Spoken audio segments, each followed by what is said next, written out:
Boa noite, pessoal. Só aguardando aí a entrada aí do Dr. Flaviano para começar mais uma live aí. Vou liberar aqui já.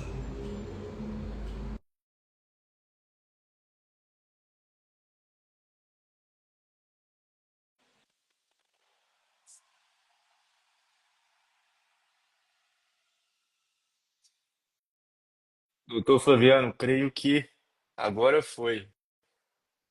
Boa noite, meu caro amigo, tudo jóia? Tudo bem, doutor? Tem que só virar sua imagem, tá? Sua imagem tá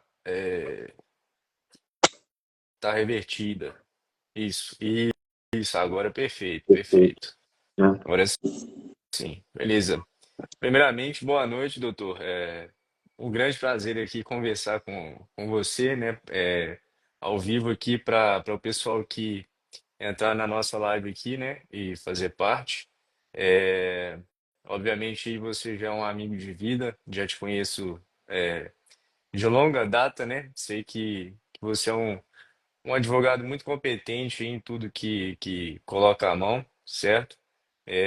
Creio que será de bastante valia para o pessoal que nos assistir aqui, né, ao vivo e também, né, posteriormente aí, na postagem que a gente sempre deixa aí, certo? Mas doutor, inicialmente, né, eu sempre peço isso aqui para o pessoal que realmente anima a fazer live aqui comigo, né? Vou chamando pessoas aqui que eu realmente creio e acredito que são muito competentes, mas sempre peço uma introdução, né? Da vida acadêmica, realmente o que levou você aí a fazer o curso de Direito, certo? Por que que você escolheu essa carreira, né? Realmente seguir a carreira jurídica aí dentro da advocacia, os seus anseios aí, suas buscas, né? Tanto na época da escola, lá do colégio, quais foram, aliás, o que realmente foi o divisor aí de águas para você escolher advogar? Se você está gostando, né? O que que você poderia falar aí para a gente da sua pessoa, inicialmente aí? Aí eu te passo a palavra. Boa noite, doutor Lucas. Para mim, cara, é uma alegria muito grande, uma honra, né, poder ser convidado para essa live, cara, para a gente poder conversar sobre temas tão importantes para a sociedade, né, que são relativos à concessão dos benefícios previdenciários no século XXI. A sua pergunta, doutor Lucas, foi muito legal, que eu vou contar um caso de forma bem breve aqui, como que a nossa formação influencia na escolha da nossa carreira. Quando eu estava na sétima série, eu tinha uma professora de redação que chama Janice, até mando um abraço para ela, quem sabe talvez até esteja assistindo, ela fez uma proposta para a gente em sala de aula, eu estudava na escola do Oriol Beato, no seguinte aspecto, doutor Lucas, para todo mundo da sala fazer uma redação para vender um determinado produto. E quem fizesse a melhor redação, que convencesse o restante dos alunos a comprarem aquele produto, ela daria um prêmio. E nessa oportunidade eu fiz a redação e praticamente assim, 90% da turma votou no meu produto. Na época eu escolhi um produto que era um MP3, que estava começando na época, e aí foi super legal que eu fiz um MP3 com vários benefícios, e eu aprendi naquele momento algo muito importante, a arte de argumentar. Como que você, argumentando, você pode alcançar seu objetivo, você pode ali mover ideias, convencer pessoas, né? Então, naquele momento, eu comecei a me apaixonar pela arte de argumentar, e aí, desde então, eu tinha convicção que eu queria o direito para a minha vida. E aí, posteriormente, eu fiz, né, a graduação em Direito, depois me especializei em Direito Previdenciário. Hoje em dia também sou professor de Direito, né, numa faculdade aqui na nossa cidade, Conselho Lafayette. Então, para os seus seguidores ainda que não me conhecem, né? Meu nome é Flaviano, sou advogado, professor universitário, e de fato posso dizer, respondendo assim para fechar a sua pergunta inicial, que a escolha da advocacia e do direito mudaram completamente a minha vida. Vou falar nem que é 360, porque você sabe, né, doutor Lucas, quando a gente faz 360, a gente volta para o mesmíssimo lugar. Mas é 180, você muda assim tanto a sua visão da vida, como o seu posicionamento na sociedade. Então, eu acho que essa vontade, essa capacidade de querer argumentar, essa arte de argumentar que me fez escolher o curso de Direito e agradeço todos os dias por essa escolha, que foi uma escolha muito feliz da minha parte. Divisor de águas, né, doutor? Perfeito. Obviamente, advocacia o pessoal tem bastante receio de advogado, muito, muito medo, né? Mas realmente quem coloca a mão na massa e aos poucos vai crescendo é uma profissão que a longo prazo, até mesmo a médio e curto prazo, se realmente a pessoa for focada, dá certo, né? Mas vamos lá, obviamente sem mais delongas aqui, eu vou abordar, né, inicialmente algumas perguntas aqui para o Dr. Fabiano, para ir respondendo, a gente vai conversando aqui de maneira leve e de maneira didática para a gente poder percorrer essas perguntas e respostas aí que foram preparadas. Mas vamos lá, doutor. A primeira pergunta, né, é quando aconteceu aí a última reforma da Previdência no Brasil, né, da legislação aí brasileira previdenciária. Pode pontuar aí Excelente. com as suas palavras. Excelente, doutor Lucas. A gente até no nosso tema, né, a gente foi muito cauteloso em escolher o tema, porque a gente citou do século XXI e realmente a legislação previdenciária ela mudou significativamente no século XXI. A gente vai se ater à última reforma, porque senão a gente não teria tempo suficiente para tratar dos outros assuntos. Mas a última reforma que a gente teve foi a emenda constitucional número 103 de novembro de 2019. Qual foi o critério para essa reforma ser aprovada? O legislativo brasileiro entendeu que, em virtude de um censo demográfico que tinha feito no IBGE cerca de um ano e meio antes, a expectativa de vida, né, do brasileiro aumentou. E aí, doutor Lucas, o pessoal que está assistindo a nossa live já imaginou a consequência, né? Uma vez que a gente tem a expectativa de vida aumentando, pode-se entender que o sistema ali do INSS estava pagando menos tempo, estava pagando mais do que a gente contribuindo. Então, baseado nessa premissa do aumento da expectativa de vida, em novembro de 2019 foi aprovada essa emenda constitucional 103 de novembro de 2019, que é conhecida popularmente aí como a reforma da Previdência. E ela trouxe mudanças significativas, né? Eu posso citar alguns exemplos aqui mais pontuais, como, por exemplo, a questão da aposentadoria por tempo de contribuição. Até essa reforma era muito legal a questão do homem e da mulher, porque independentemente da idade, a mulher que comprovasse naquele momento, né, até a reforma, 30 anos de contribuição, ela se aposentava por tempo de contribuição. O homem, 35 anos, se aposentava por tempo de contribuição. Mas essa reforma, ela, entre aspas, extinguiu essa aposentadoria por tempo de contribuição porque ela começou a trazer requisitos. Agora, para ter esse tipo de aposentadoria, a pessoa tem que obedecer algumas regras de transição. Então, o nosso cuidado e o nosso zelo de falar sobre a concessão dos benefícios previdenciários no século XXI é justamente em virtude dessas mudanças significativas que a gente vai tratar um pouquinho, né, na live, que houveram com essa reforma, né? E todo mundo sempre tem expectativa de alcançar um benefício previdenciário, e com essa reforma a gente teve uma mudança significativa. E só para fechar o tema, doutor Lucas, eu sempre gosto de falar, quando a gente fala de direito previdenciário, como se fosse, já que a gente citou o ensino fundamental, seria aqueles conjuntos de matemática que a gente estudava, né? Olha só, a gente tem um grande conjunto que a gente chama, que eu gosto de brincar, que a gente chama assim de verbas de natureza alimentar. Tudo que a gente discutir aqui hoje é um grande conjunto chamado verbas de natureza alimentar. O que a gente tem dentro lá, que são os benefícios previdenciários, como o auxílio por incapacidade temporária, aposentadoria permanente, são subconjuntos. Mas todos os benefícios previdenciários têm algo em comum. Todos são verbas de natureza alimentar. E a própria palavra ela é autoexplicativa. Isso é muito legal, porque olha só, se ela é uma verba de natureza alimentar, basicamente o que a gente vai denotar dessa expressão é que ela realmente coloca comida na mesa daquele trabalhador, daquele segurado do INSS. E daí a importância, né, doutor Lucas, da atenção com esses benefícios. Você imagina uma pessoa que está com uma doença incapacitante e aí ele não pode trabalhar porque ele está doente. Por vezes, ele pode, no INSS, o entendimento do perito ali ser um entendimento que ele pode trabalhar. Como é que fica o acesso dessa pessoa, essa verba de caráter alimentar, no caso, aí, o auxílio por incapacidade temporária? Então, isso que a gente está discutindo aqui são temas muito sensíveis, especialmente para aqueles que precisam do acesso a esses benefícios. Por isso que a gente preparou uma live bem bacana, como você muito bem disse, passar o conhecimento de forma leve, bastante tranquilo, para a gente poder difundir o que tem de melhor na obtenção dos benefícios previdenciários. Perfeito, doutor. Realmente suas palavras aí foram de excelente transparência aí para o pessoal. Agora, introduzindo o assunto, né, você já foi competente em elucidar a questão dos benefícios. A segunda pergunta vai nesse sentido, né, que a gente tinha preparado. É, o sentido da pergunta seria em relação ao auxílio-doença, né, e aposentadoria aí por invalidez, se atualmente, né, continua existindo. E realmente eu gostaria que você elucidasse aí sobre, para o pessoal aqui que está assistindo e vai assistir. Por gentileza, doutor. Isso é excelente esse tema, porque na verdade a essência desses benefícios continua existindo, mas o nome mudou. Então é muito importante a gente falar dessa mudança e também falar por que que mudou. Nesse exemplo que eu acabei de trazer, por exemplo, de uma pessoa que estava doente, que estava, né, conseguindo, tentando ter aquele benefício, ela estava ali tentando um benefício de auxílio por incapacidade temporária. Só que antigamente era chamado de auxílio doença.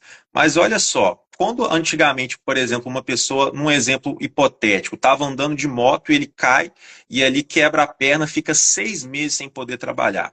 Em virtude dessa fratura, dessa recuperação, ele recebia auxílio-doença, mas na verdade ele não estava doente, ele estava ali incapacitado por causa do acidente. Então essa terminologia auxílio-doença não existe mais. É importante a gente tratar desse assunto, porque às vezes alguém pode tentar fazer um agendamento pelo 135, ou até agendar pelo aquele meu INSS da internet, talvez ainda existe os termos lá, auxílio por incapacidade temporária, e ainda dá para ver na frente que é o auxílio-doença. Mas com o tempo pode ser que esses termos desapareçam. Então, na verdade, o auxílio-doença e a aposentadoria por invalidez continuam existindo em essência, mas os nomes mudaram. E o mais legal da gente saber é que o nome não mudou por mudar, ele mudou por causa de um motivo. O auxílio-doença mudou para auxílio por incapacidade temporária, porque faz mais jus, né, doutor Lucas? Você vai concordar que aquele que está afastado não necessariamente está doente. Nesse Exato. exemplo que eu trouxe, uma fratura, ele não estava necessariamente doente, foi uma situação incapacitante ali momentânea. E a aposentadoria por invalidez também mudou de nome, porque no Brasil esse conceito de invalidez permanente não existe mais igual era antigamente, que a pessoa se aposentava por invalidez e ficava a vida toda aposentada. Por quê? O INSS chama aquele aposentado, a antiga aposentadoria por invalidez, para fazer perícias periódicas. Então não mudou para aposentadoria por incapacidade permanente, uma vez que não tem mais aquele conceito da invalidez. E faz muito sentido, né, doutor Lucas? Você concorda com essa mudança de nome? Faz mais sentido, fica mais lógico, né? Você também tem essa visão na sua atuação no escritório? Doutor, creio eu que foi de suma importância essa atualização de nomenclatura, né? Obviamente. Fica bem mais transparente, até mesmo para todos nós entendermos sobre o que a legislação mudou, realmente. É, não posso discordar disso, o que eu discordo realmente é que está sendo cada vez mais difícil obter tais benesses, né? E vai piorar, né? Infelizmente é algo que realmente tanto eu quanto você sabe que as coisas, o funil vai realmente apertar e vai ser mais difícil aposentar e obter os benefícios previdenciários, eles sejam quais forem, né? Creio eu que você também pensa no mesmo sentido que eu, realmente a pirâmide aí inverteu, né? Igual você falou inicialmente. São poucas pessoas contribuindo atualmente e muita gente aí querendo vários tipos de benefícios previdenciários. Infelizmente, o trabalho informal também no Brasil cresce bastante, poucas pessoas contribuindo aí em relação ao direito tributário, né? O tributário e o previdenciário andam de mãos dadas, e Perfeito. a situação brasileira não é de fácil compreensão, né? Mas não vamos entrar muito no mérito aqui da questão de governo, de política, por realmente não interessa, né? Mas vamos lá, doutor, continuando, prosseguindo, concordo contigo plenamente, assino embaixo. Mas vamos em relação aí à questão de idade, né? Seria a próxima pergunta para homem e para mulher.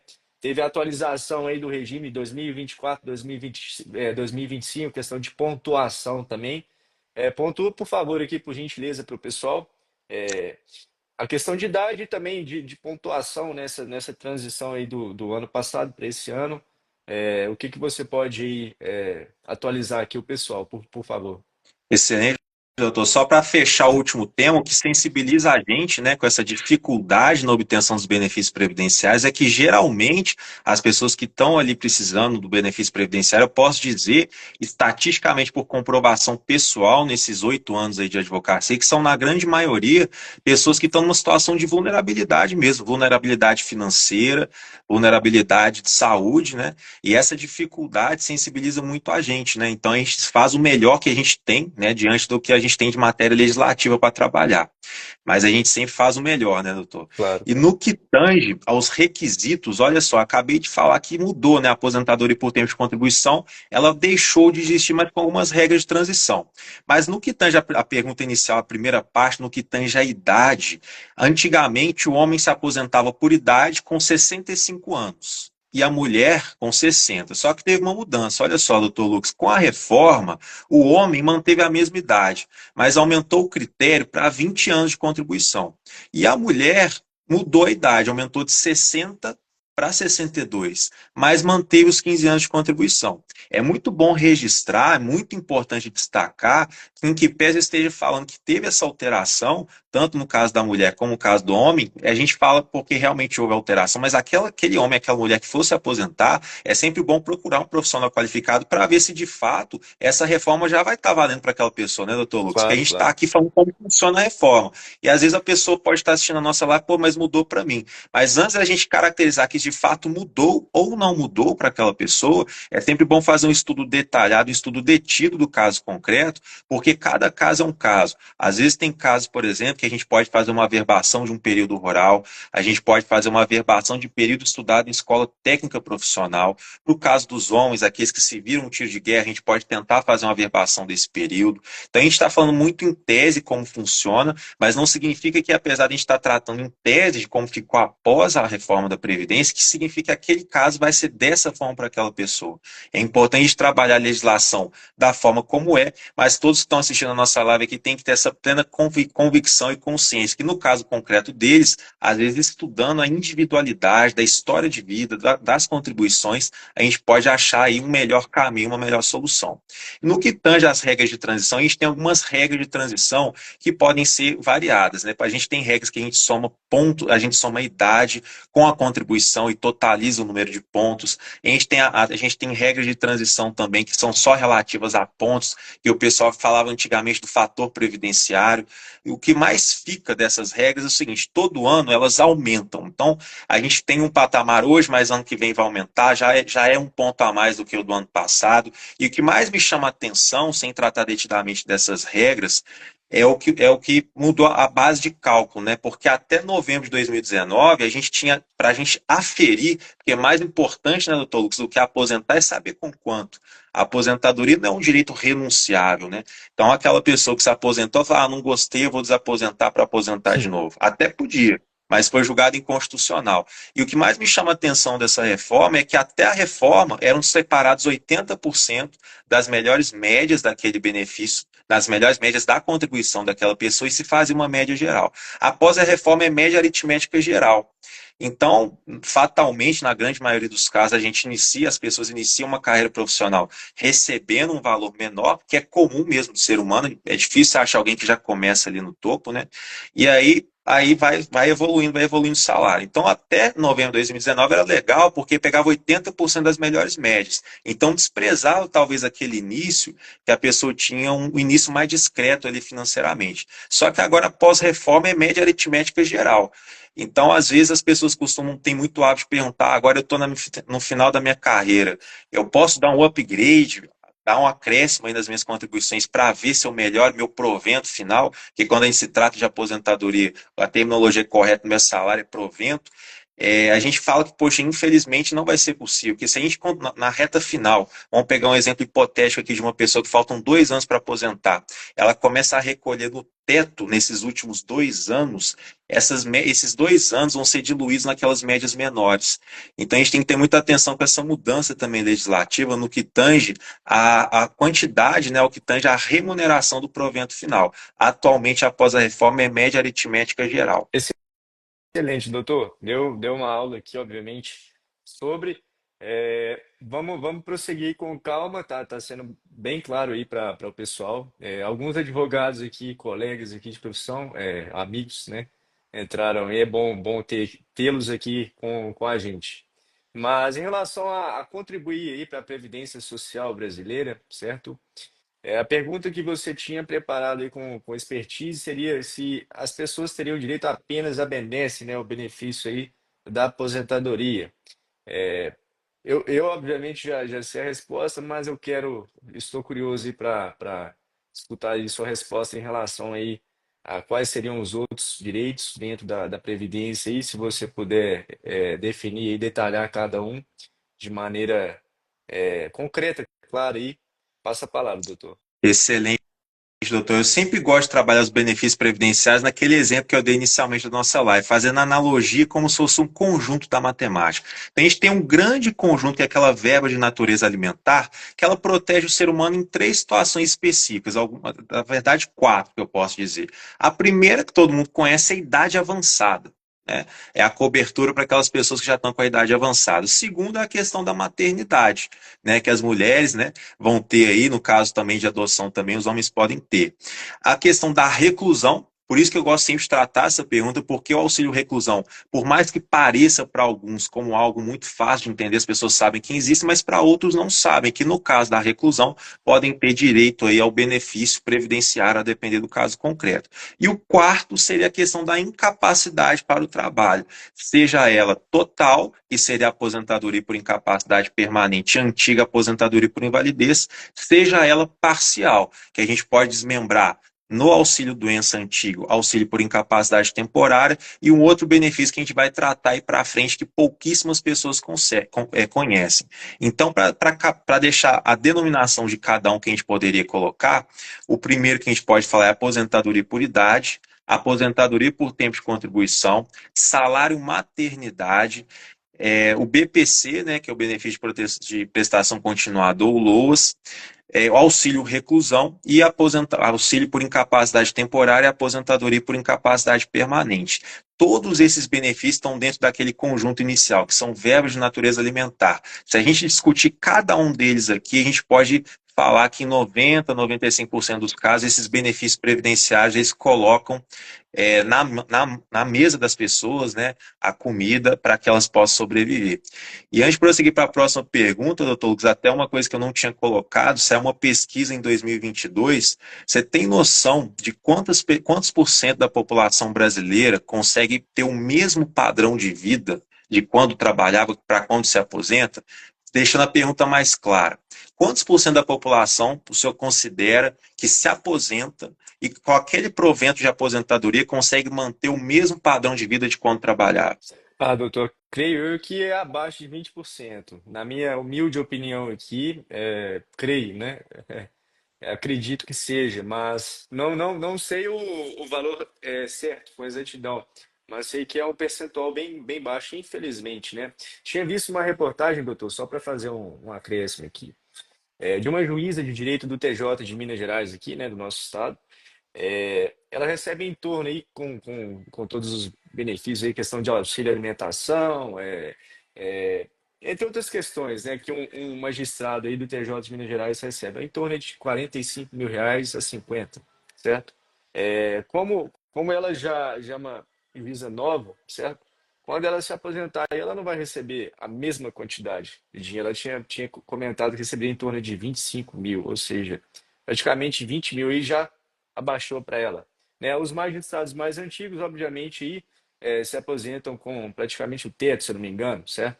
Mas os mais novos realmente foram, de certa forma, não prejudicados, né? Mas tiveram aí a Um onda, plano de né? carreira E, diferente.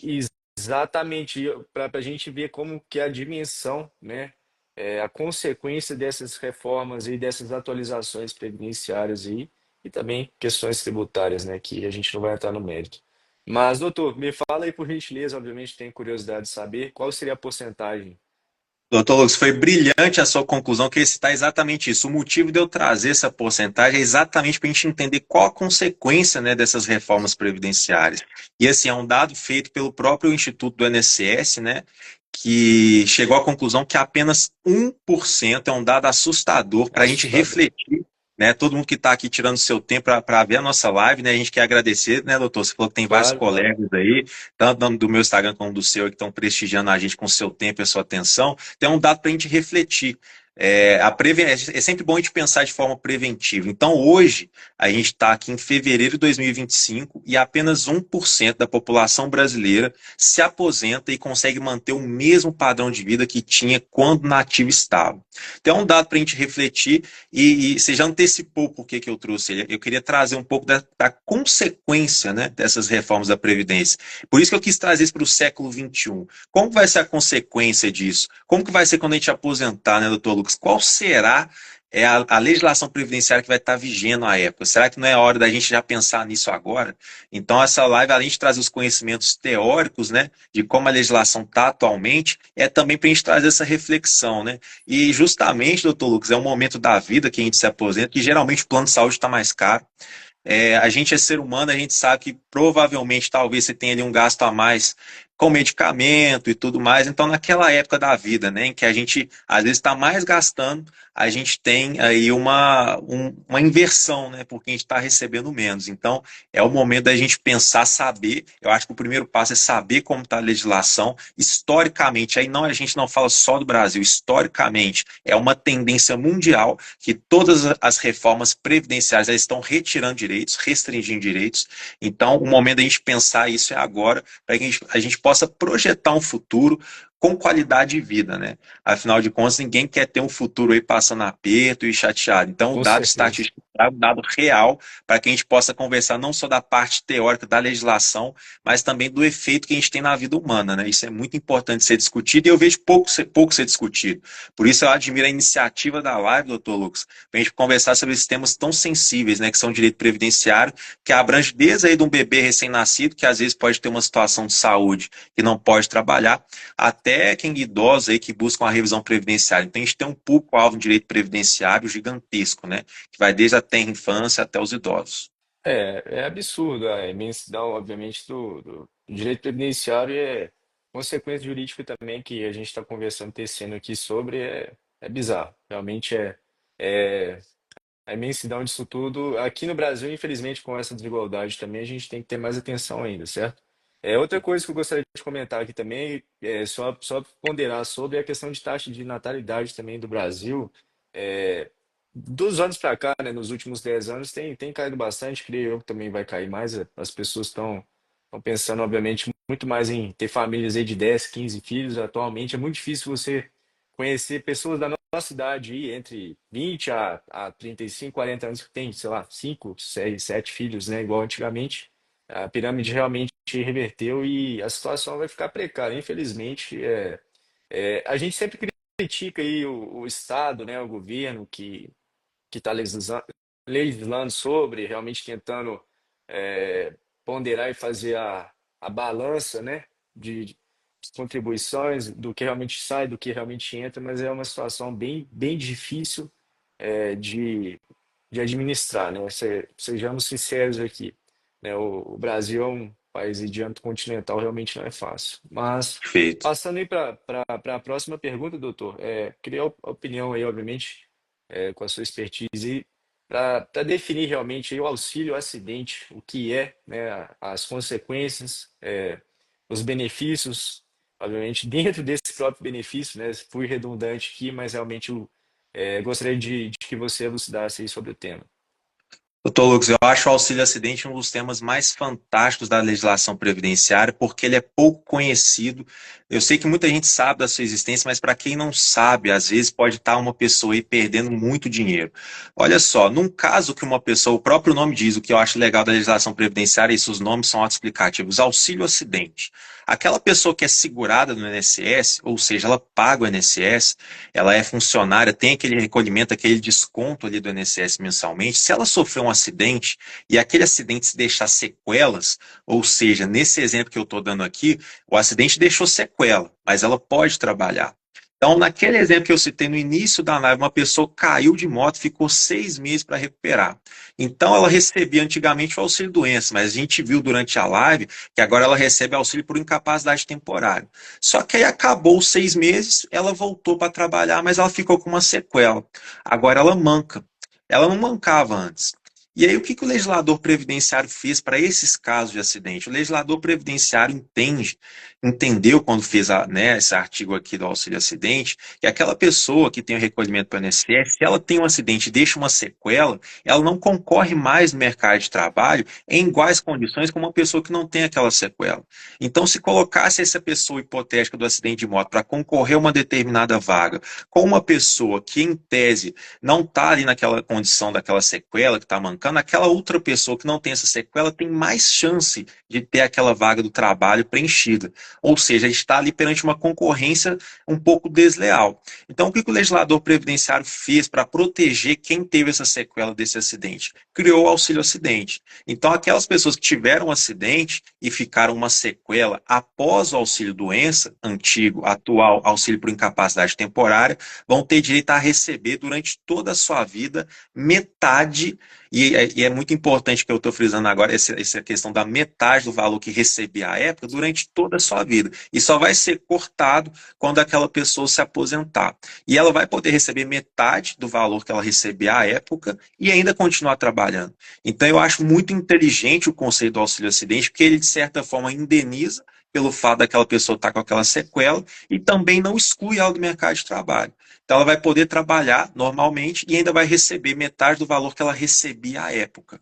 E aí é muito legal que às vezes chegam pessoas no escritório que não sabem que existe esse auxílio acidente, e a gente tem uma premissa jurisprudencial, para quem está acompanhando a gente aqui na live e não sabe, não tem conhecimento que é jurisprudência. Jurisprudência são decisões de alguns tribunais que a gente utiliza como referência em alguns casos.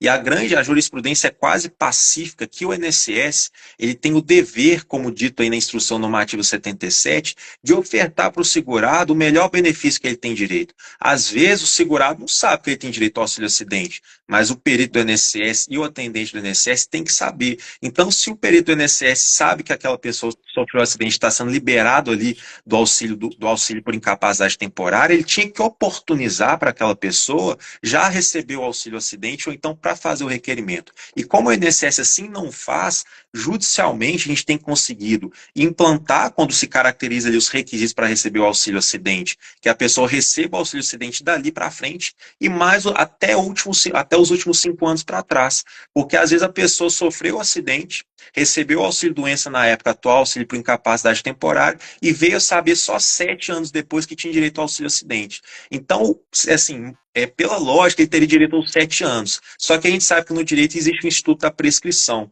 Então, ele só vai poder requerer esses últimos 5 anos. Olha que fantástico para a pessoa. Ela vai receber durante toda a vida dela metade do salário que ela recebia à época e ainda vai receber os últimos 5 anos, partindo do pressuposto que ela preenche ali os requisitos legais para a concessão do auxílio acidente. Então, é um dos benefícios que eu acho mais interessantes da legislação previdenciária, porque ele é muito fácil de entender, ele tem muita lógica pelo próprio nome, né, que já diz auxílio acidente, mas pouco explorado. E daí um número grande de pessoas que às vezes sofrem um acidente e ficam aí sem receber esse benefício. Ainda mais aqui no trânsito brasileiro, né, doutor? Nossa, Geralmente, perfeito. várias pessoas, né? Realmente é direto e reto aí tem, infelizmente. E aqui também, na nossa região, infelizmente, né? Com esses buracos. E também aqui é uma festa mais fácil também de ter, né? Sim. Acidente. Mas continuando. Valor mínimo e valor máximo, doutor, que uma pessoa, né, um cidadão aí brasileiro pode receber dentro da aposentadoria aí do INSS. Aí pode, por gentileza, atualizar o pessoal aqui. Excelente essa pergunta, porque tem conexão com a pergunta anterior.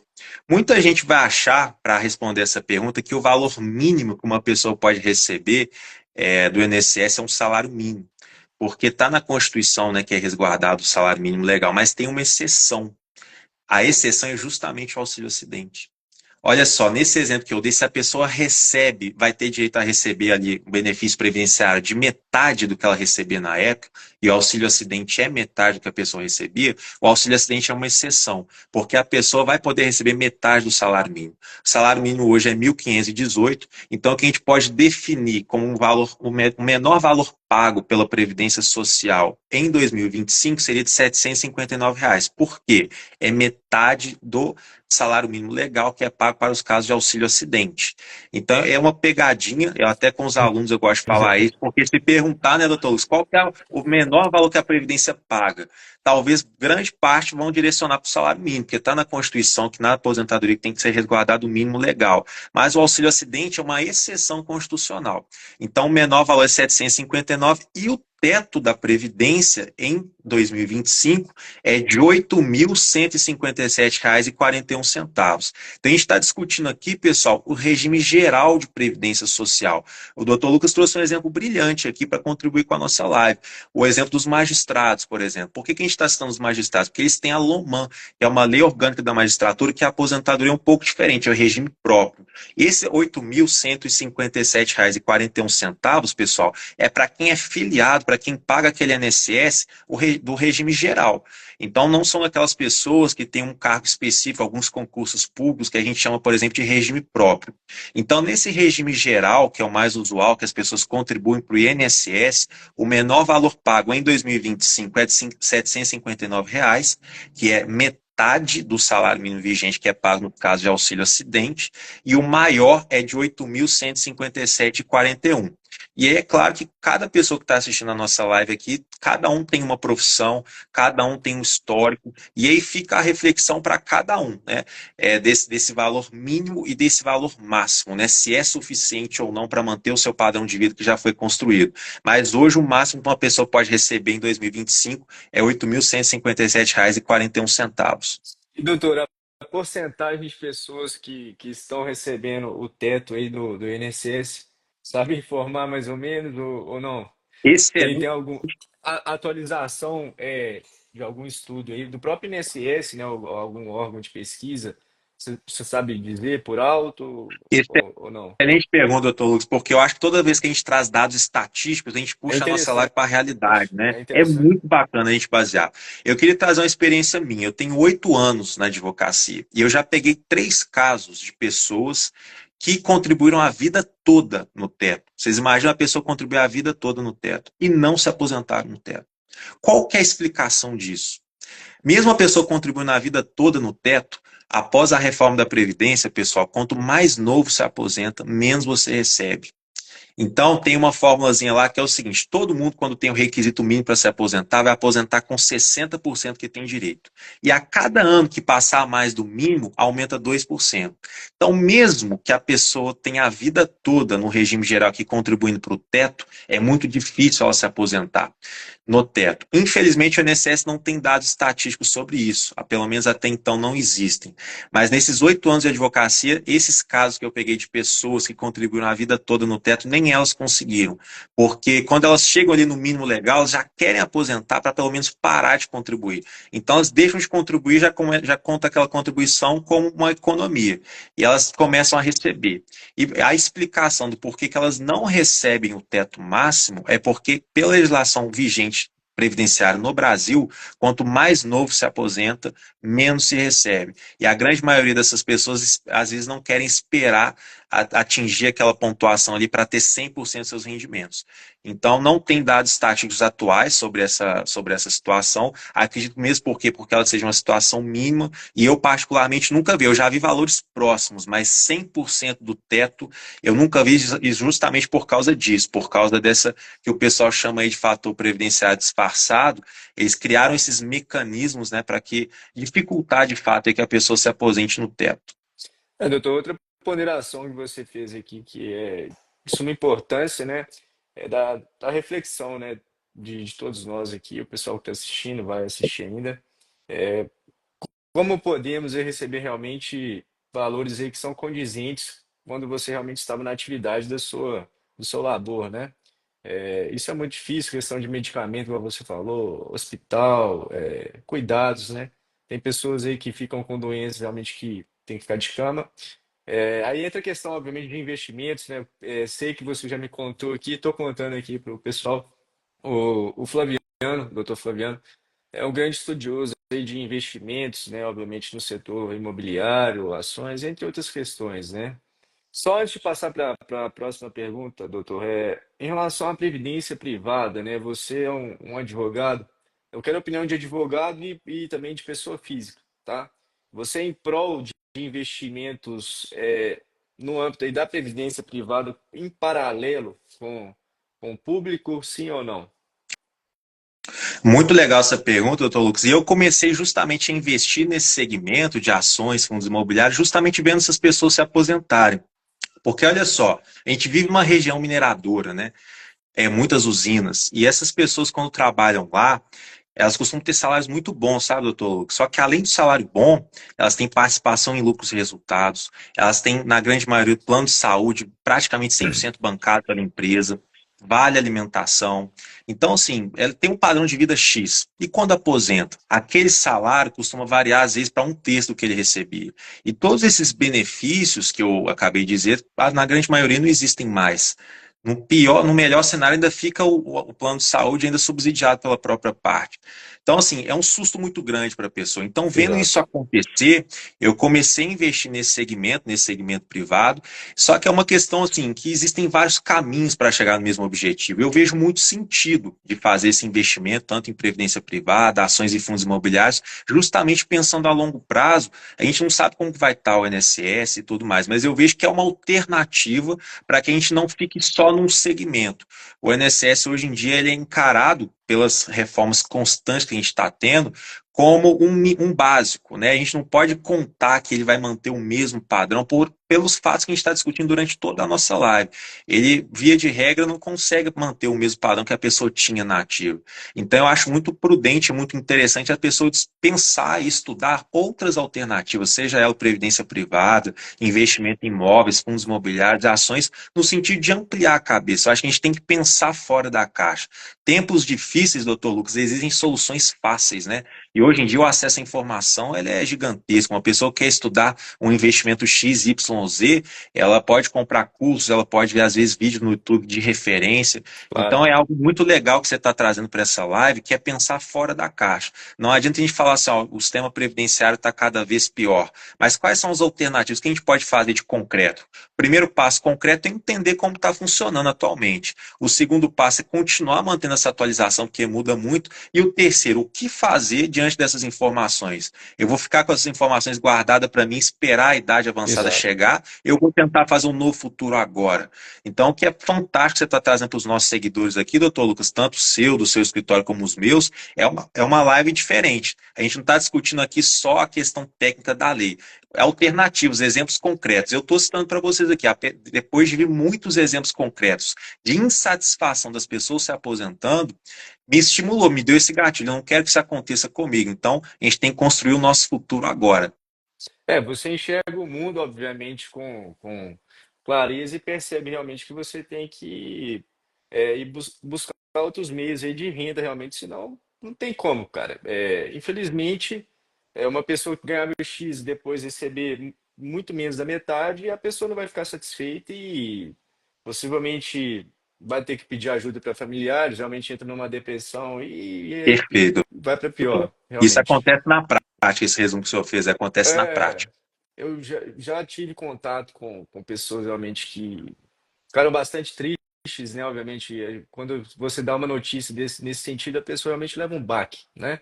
É, e realmente é uma situação muito delicada. Mas, em relação ao INSS, doutor, só mais uma aqui, só para entender, obviamente, seu raciocínio jurídico. O INSS, você acha que vai, daqui, sei lá, nos próximos 10, 20 anos, você acha que vai realmente acabar sendo sucateado aí, ou você vê o INSS com força? Porque o Brasil sempre realmente foi uma federação que pensou em prol da democracia e o INSS sempre foi muito forte, né? Mas realmente, como está ficando cada vez mais difícil aí de obter benefícios, você acha, você crê aí no seu raciocínio, na sua experiência aí de vida profissional e humana, você vê o INSS tendo um fim ou você crê que essa instituição nunca vai realmente acabar, doutor? Na sua visão, Olha, doutor, pode ser bem sincero, sem pensar na política, obviamente no seu pensamento aí, perfeito. tecnicista realmente. Sim, o que me preocupa com o sistema previdenciário em si é a sustentabilidade dele. Conforme a gente tem discutido aqui, muito mais do que a questão da pirâmide etária em si, que a gente tem visto aí, que o topo dela está cada vez mais extenso e ali o início está ficando mais enxuto, porque, igual o senhor muito bem disse, né, doutor Lucas, a taxa de natalidade está menor e a expectativa de vida muito alta, é a questão das próprias contribuições, né, para o INSS, que tem reduzido bastante, especialmente com a modernização das relações de trabalho. Fenômenos como pejotização, por exemplo, que a gente tem ali uma contribuição disfarçada. Então, o que me preocupa com o INSS a longo prazo é a sustentabilidade daqueles que pagam e aqueles que recebem. Porque se a gente ficar por muito tempo, o sistema pagar mais do que ele efetivamente receber, a gente coloca em xeque a existência futura dele. Então, o Exato. que me preocupa é essa situação realmente da sustentabilidade. E são vários fatores, a pirâmide etária, a questão contributiva. Então, eu acho que, assim, a gente espera, eu acho que o INSS, acho, não, tenho plena convicção que o INSS ajuda muitas famílias com todas essas situações que eu falei, que a gente pode resumir: idade avançada, maternidade, reclusão, incapacidade laboral. Esse conjunto todo que eu falei desses benefícios estão dentro daquele grande conjunto, todos eles são indiscutivelmente verbas de natureza alimentar. Me preocupa muito essa sustentabilidade, porque se algum dia a gente não tiver, doutor Lucas, vai ser assim muito triste para as famílias que dependem desse tipo de benefício. E a gente pode falar que assim são muitas, uma porcentagem enorme das famílias brasileiras que dependem. A gente vai falar um pouco mais para frente aí de um benefício, inclusive, que é muito importante, que se for cortado, muitas famílias vão ficar totalmente desassistidas, em uma situação de vulnerabilidade social muito grande. Então eu torço para que, né, os nossos legisladores, conforme o senhor muito bem disse, independentemente de qual ala, sempre façam o melhor para que o INSS continue existindo, porque existem situações na vida humana que é impossível você falar que aquela pessoa vai poder trabalhar, e aí o INSS dá esse suporte. Então fica aí a minha torcida e o meu desejo para que o INSS sempre persista. Mas, não, como não é garantido, é muito importante a gente ter essa reflexão que está sendo trazida aqui na live, né, doutor Lucas? Sim, sim. Também tem mais ou menos a visão pela sua atuação no escritório, você vê exemplos concretos também nesse sentido, né? É, o INSS é uma instituição fundamental para o Brasil. E não tem como, realmente tem obviamente o Congresso Nacional tem que dar um jeito de melhorar e potencializar a força do INSS, mas realmente a curva aí de força do INSS tem caído relativamente em relação ao que era, né? Infelizmente, com todo o desenvolvimento aí da sociedade, agora entra essa questão de inteligência artificial, com Sim. certeza vai reduzir bastante emprego também informal. Realmente são tempos aí desafiadores, né? Mas vamos seguir aí. Em relação à sétima pergunta, doutor, obviamente, do nosso cronograma aqui, a pergunta é: quem nunca contribuiu para o INSS pode receber ou vir a receber aí algum benefício previdenciário? Se sim, quais, Esse né? É, excelente essa pergunta, doutor Lucas, que casou muito com esse exemplo que a gente acabou de falar, né? Que é um benefício que eu acabei de falar das pessoas que estão em situação de vulnerabilidade social, né? Que é o BPC-Loas. Para todo mundo que está assistindo a nossa live aqui, pessoal, existem situações que o ser humano passa, né? De doenças que às vezes ele não vai poder trabalhar nunca na vida. Então, o BPC Loas, basicamente, pessoal, vamos fazer um resumo aqui. Quem tem direito a esses benefícios sociais? A gente vai ver esse benefício, né, do BPC Loas, que são duas situações específicas. Ou o idoso e a idosa, tanto para o homem como para a mulher, tem que ter no mínimo 65 anos de idade, que demonstrem estar em situação de vulnerabilidade social, de miserabilidade jurídica. Então, esse idoso de 65 anos, essa idosa de 65 anos, essa idade de 65 anos é o que traz a lei, ele tem que, no mínimo, receber Bolsa Família. Esse é um indício que demonstra que aquela pessoa está em situação de vulnerabilidade social, miserabilidade jurídica. Então, essas pessoas vão poder receber esse benefício chamado BPC-LOAS, BPC ou LOAS, né, que é a mesma coisa, sem nunca ter contribuído para o INSS, porque o INSS tem essa cobertura de proteger essas pessoas em condição de miserabilidade social, miserabilidade jurídica. E tem uma outra situação também, que é pago o benefício BPC-LOAS, que são para pessoas que não têm 65 anos de idade, mas que por algum motivo da literatura médica, especialmente, a literatura médica considera que aquela pessoa não vai poder trabalhar. E aí, como aquela doença ela é tão grave e aquela pessoa não vai poder trabalhar, o INSS também paga o benefício para essa pessoa. Antes de falar o último benefício que as pessoas podem receber sem pagar o INSS, é muito importante pontuar, pessoal, que o BPC Loas ele tem um requisito que muitas das vezes é enxergado, né, doutor Lucas, de forma cruel pelas pessoas que precisam, que é a questão da renda per capita.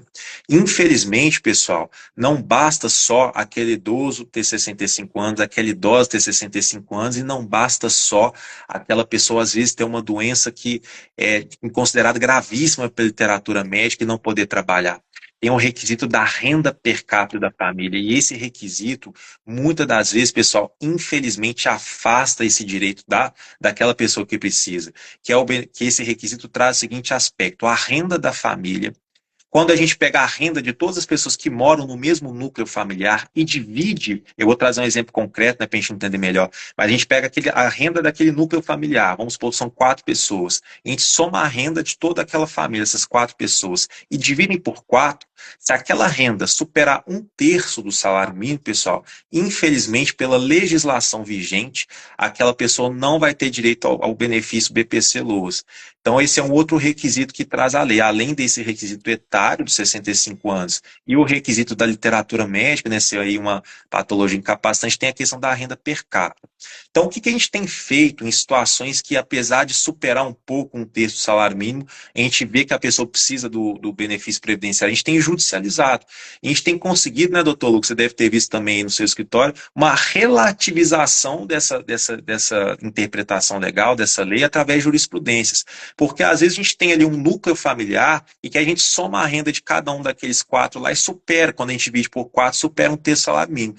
Mas às vezes a doença que aquela pessoa que faz uso ao BPC é tão grande, e é tão grave, na verdade, que ela tem um gasto tão alto, às vezes, com um terceiro para cuidar dela, às vezes tem gasto com medicações altíssimas, gasto com fraldas, que é muito comum, às vezes dependendo da patologia. Então, a gente move uma ação em apertada síntese aqui, pessoal, para falar com o juiz o seguinte: olha, excelência, realmente aqui a renda desse núcleo familiar supera um quarto aqui do salário mínimo, estou falando 1/3, mas na verdade 1/4, supera aqui essa porcentagem. Só que, olha o gasto que ele tem com medicamento, olha o gasto que ele tem aqui com cuidador. Então, na hora que a gente coloca na ponta do lápis, essa porcentagem, essa fração, ela não é significativa. Então, na jurisprudência, a gente tem conseguido relativizar essa interpretação e conseguido judicialmente fazer com que essas pessoas que às vezes têm a superação dessa renda per capita fazerem jus ao benefício. Então, é sempre bom, né, quem está nessa situação do BPC Loas, que é uma das situações mais graves aí da legislação previdenciária, se tiver a negativa, procurar um profissional especializado da sua confiança para poder, quem sabe, aí, fazer com que essa pessoa receba o benefício previdenciário. A gente sabe que no Brasil a gente tem lei, a gente tem súmula, né, mas a gente também tem os entendimentos jurisprudenciais. Então é muito importante a gente fazer o que a gente tem de melhor naquele momento, como diria o Cortella, né, doutor Lucas? Fazer o melhor nas condições que a gente tem. Tem Exato. condições para fazer ainda melhor.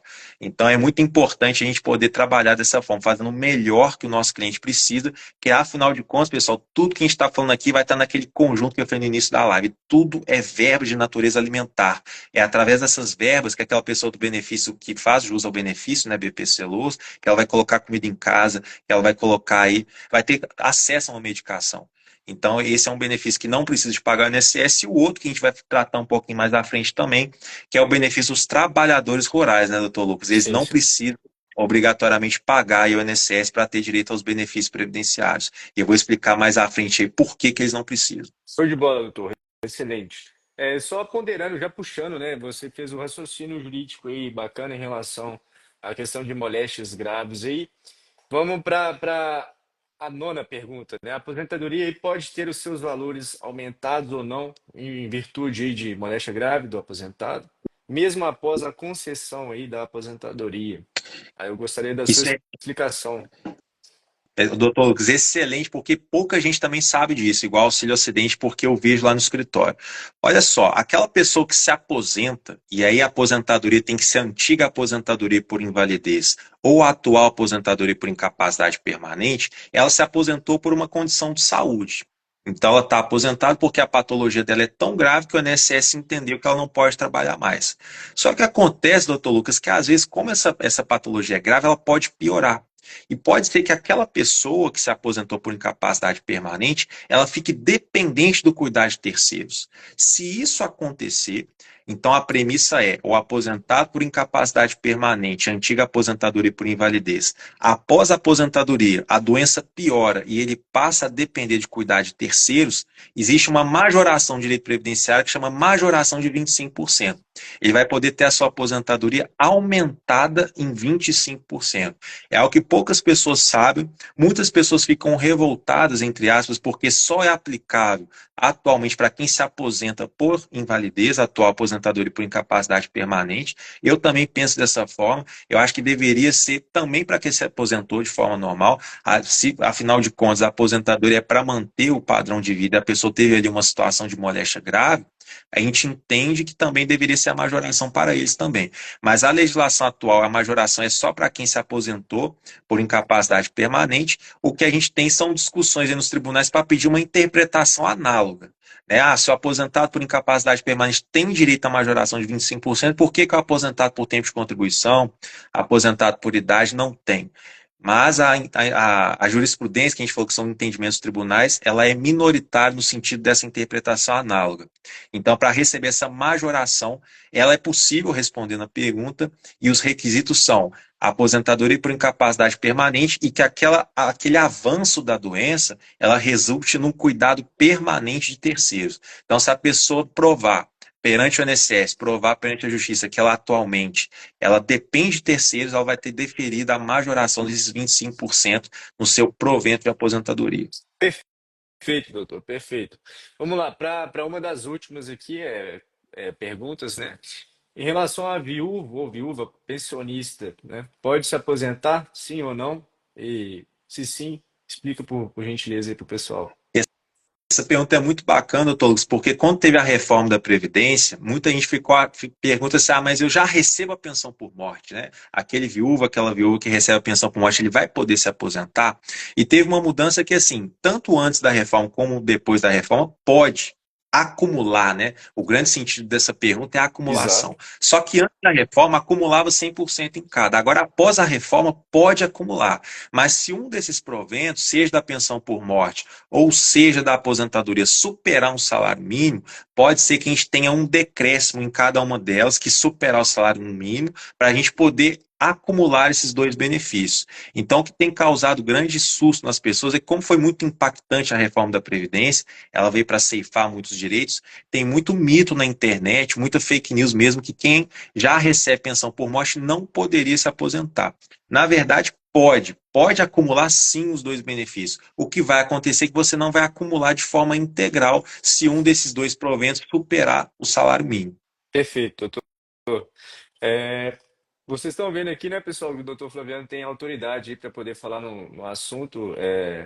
A gente já está indo para o final aqui da live, são mais duas perguntas. A gente vai entrar aqui, obviamente, para duas perguntas de suma importância. O doutor já pontuou, né, deu uma pincelada aí na aposentadoria rural. A grande questão que a gente vem tratando aqui desde o começo realmente é a reforma da Previdência, do Brasil, certo? E vamos aí para as modificações que a aposentadoria rural teve. E eu gostaria que você tecesse aí sobre o assunto com as suas ponderações e pensamentos aí também, como advogado, para o pessoal entender aqui melhor.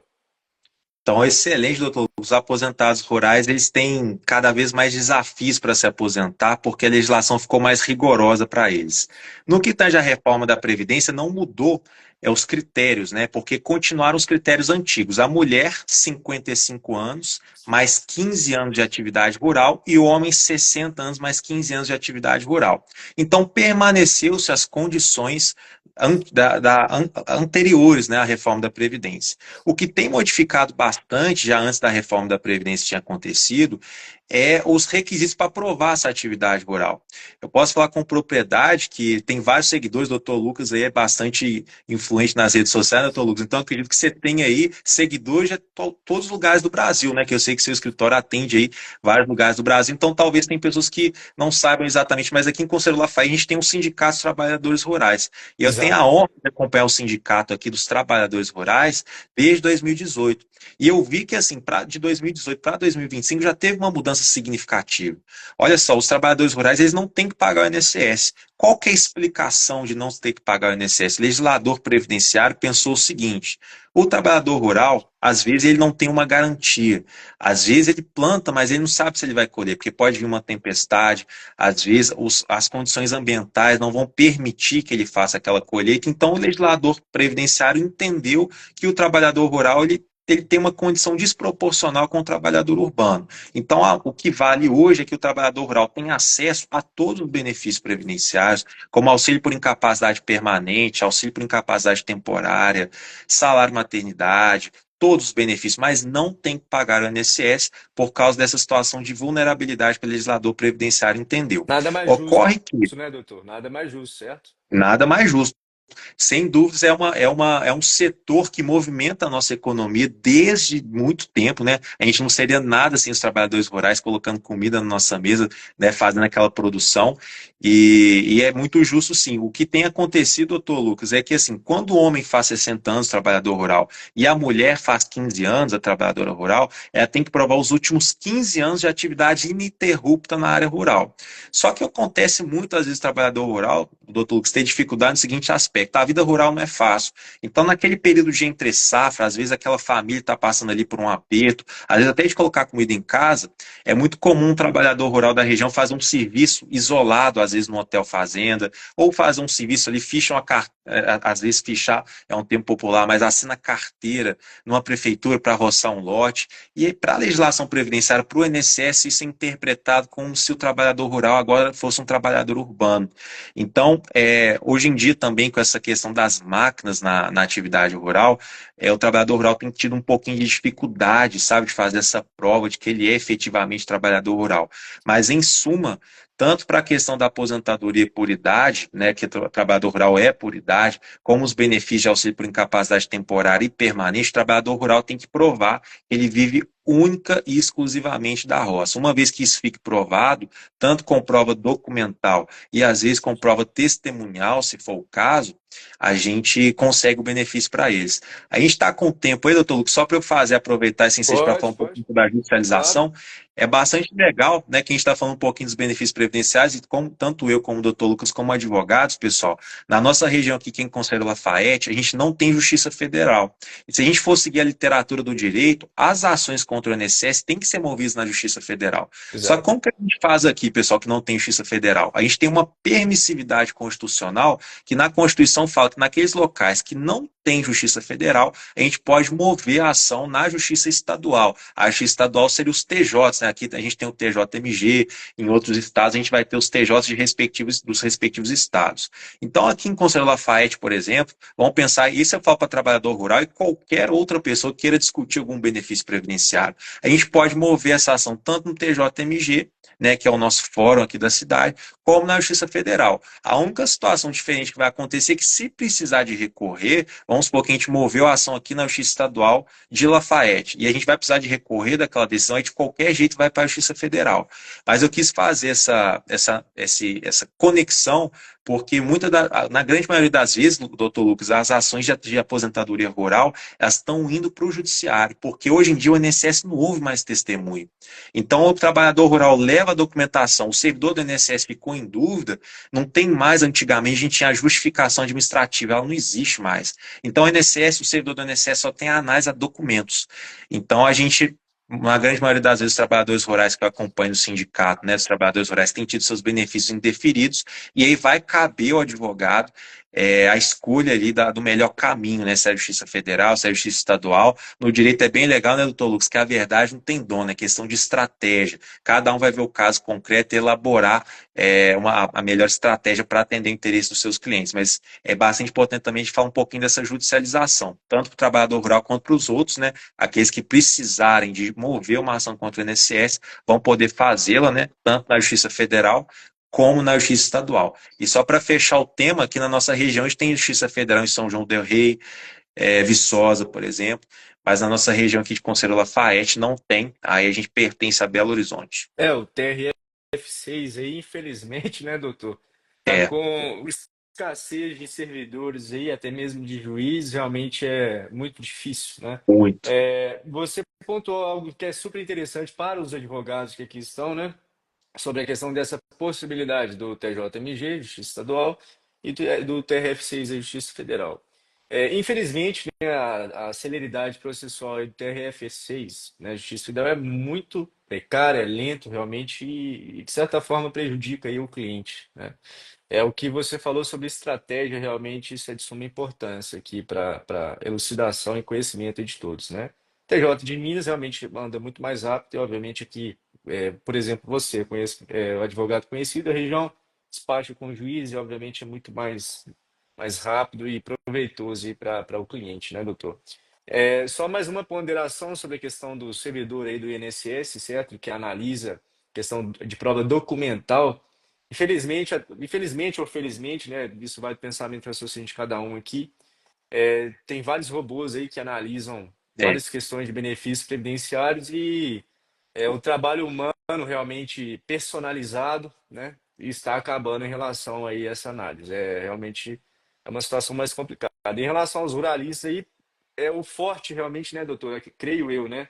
Que a prova testemunhal aí para os ruralistas é de suma importância. Geralmente a prova testemunhal não é aí a melhor das provas, né?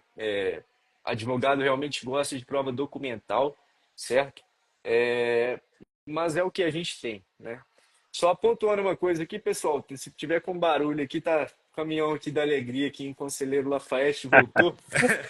Aí, se tiver com música aqui, o prédio aqui do meu escritório é na avenida principal da cidade e tá passando esse caminhãozão aqui. Outra coisa que eu vou falar com, peço desculpas aí a todos, questão da claridade, obviamente, da qualidade de imagem aqui, da minha imagem. Eu quebrei o celular, fui com um amigo, né, o Renato, lá em Lavras Novas, a gente foi lá na Serra de Ouro Branco, quebrei a tela do meu celular, quebrei a película, aí realmente está meio trincado aqui. Eu peço desculpas aí para todos vocês, tá? Mas vamos aí para o final, para finalizar aí com chave de ouro aí, com a maestria do Dr. Flaviano. Em relação aí à pensão por morte, né? Até que idade vai a pensão por morte previdenciária dos filhos aí? Para a gente finalizar realmente o nosso assunto aqui, a nossa live, doutor. Excelente, doutor Lucas. É uma questão que causa bastante dúvida, né? Porque a gente tem a pensão cível, né? Que é paga, né? Aquele pai que paga, aquela mãe que paga para aquele filho, né? Que ainda é dependente economicamente. A gente tem a pensão por morte, né? Que infelizmente, quando acontece o falecimento do pai ou da mãe que é filiado ao INSS, e aí aquele filho vai receber a pensão por morte. As idades são diferentes, porque na pensão a pensão cível, ela geralmente vai ali, ela vai até 18 anos para aquele filho ali na pensão civil, só que ela pode ser na pensão civil até que ele forme na faculdade, ou seja, até ele provar que é dependente economicamente. Na pensão por morte do INSS é taxativo, é objetivo. O filho recebe até 21 anos. E várias pessoas já me procuram, mas eu fiz 22 anos e ainda continuo na faculdade, não tenho renda própria. A pensão por morte ela é taxativa no direito previdenciário, é até 21 anos para filho. Claro, né, doutor Lucas? A gente não poderia fechar essa live sem falar de uma coisa que a galera do direito adora, que é exceção, né? É claro que a pensão por morte no direito previdenciário, se aquele filho, né, que recebe a pensão por morte, ele tiver uma doença incapacitante muito grave, pode ser que ele receba essa pensão por morte para o resto da vida, mas via de regra, a pensão por morte para filho no direito previdenciário brasileiro até a legislação atual é até 21 anos, independentemente se continua sendo dependente econômico, se está na faculdade ou não, e se tem renda própria ou não. É até 21 anos. Excelente, doutor. Vamos aqui, né, dar tchau pro pessoal. Agradeço imensamente, obviamente, para você, pelo seu tempo, né? Tempo é dinheiro. O que realmente é mais escasso atualmente na nossa rotina, na nossa correria do dia a dia, realmente é tempo, né? E eu sempre agradeço as pessoas que me dão aqui o prazer de conversar, né? Eu estou começando nessa jornada aqui de lives aqui com pessoas profissionais realmente que eu é, acredito fielmente que são competentes, né? Que são pessoas boas, que têm caráter, né? E ética profissional e que realmente querem uma sociedade melhor, tá, doutor? Eu faço, obviamente, um elogio aqui a ti e a teu irmão também, e o doutor Rafael, né? Todo mundo aí do seu escritório, vocês sempre foram bastante solícitos comigo em relação aí ao meu começo lá em 2020 ou 2021, algo assim, não me recordo. Agradeço imensamente, certo? Você deu uma aula aqui, né? É como se a gente estivesse realmente aí na faculdade, tá, ô Flaviano? Continue, obviamente, sendo esse cara aí estudioso, educado e sempre diligente, é o mais importante, tá? E é isso, eu agradeço demais vocês aqui que estiveram aqui com a gente durante essa 1 hora e 5 minutos. Pessoal que vai ver também, obviamente, creio eu que é bacana de assistir, né? E é isso, doutor. Eu te passo a palavra e depois finalizo aqui. Vou compartilhar a nossa live lá para ficar lá, fechado? Excelente, doutor Lucas. Que bom que vai ficar registrado para a posteridade esse momento tão bacana. Eu tive o privilégio de estudar com seu irmão, cara, sua família é sensacional. Eu queria te parabenizar também pela iniciativa, que eu tive a oportunidade de assistir outras lives, né, desse projeto bem bacana que você está fazendo. Você está escolhendo pessoas especialistas em cada área que estão difundindo, trazendo muitas informações bacanas, né? E eu me senti muito honrado com o seu convite, porque sei que você conhece aí diversos profissionais, então foi muito Sim, legal poder fazer parte dessa live, uma iniciativa tão bacana e tão assim, tão legal assim a sua condução com leveza e realmente com o objetivo de fazer, como você disse, o tempo é o nosso ativo mais valioso. Eu tenho certeza que todo mundo que dedicou um tempo aqui para assistir a nossa live vai sair diferente do que quando entrou, né? Não só pelas informações que foram discutidas aqui, mas até pelas reflexões que a gente trouxe. Então, eu tenho só agradecer o convite, parabenizar também. Você sabe que você tem a minha estima pessoal e minha admiração jurisdicional, jurisdicional, né? Não só pela sua competência, mas também como advogado humano que você é. Então, eu queria te agradecer mais uma vez e parabenizar por esse projeto. Muito obrigado. doutor, valeu, grande Um abraço. abraço. Vamos para cima, fechado? Obrigado. Com Deus, cara. Bom Tchau, dia. tchau. Boa noite. Tchau, tchau. Boa noite.